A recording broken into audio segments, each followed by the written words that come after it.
Okay, so in this video we're going to demonstrate the Nordic curl variation. Now just a caveat, if you're watching this video while still in lockdown, you're going to have to innovate your own setup to make this exercise as efficient as possible.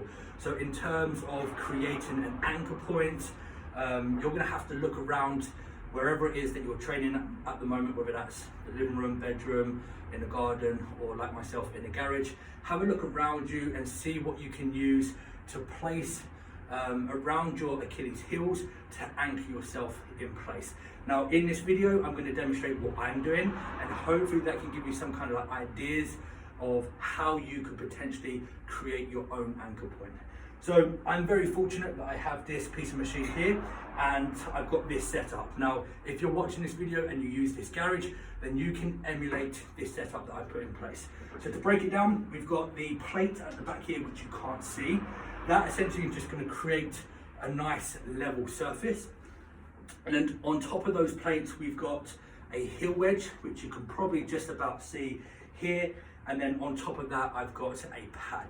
Now that's going to create a sufficient distance between that pad and this pad up here so that I can slide my ankles in, and then that's going to create my anchor point.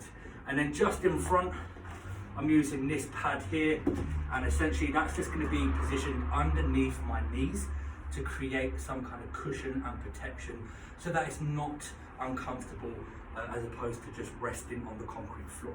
Now, in terms of the actual execution, first of all, obviously we need to get ourselves into position.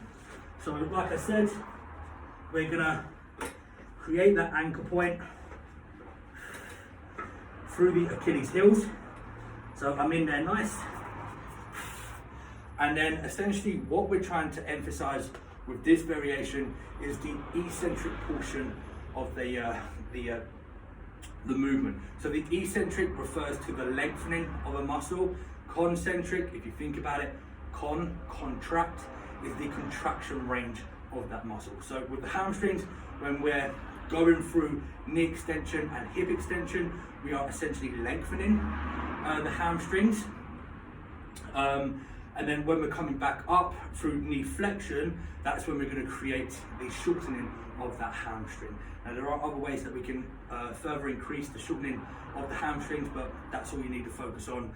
That's relevant to this exercise. So basically, like I said, we are focusing on the eccentric portion. So we're going to try and really control the lowering portion of this movement. So as we move towards the floor, we really want to control the velocity that we are moving at. So we don't want to be just going like this, because if you did that yourself, you'll notice that there's no tension whatsoever in the hamstrings.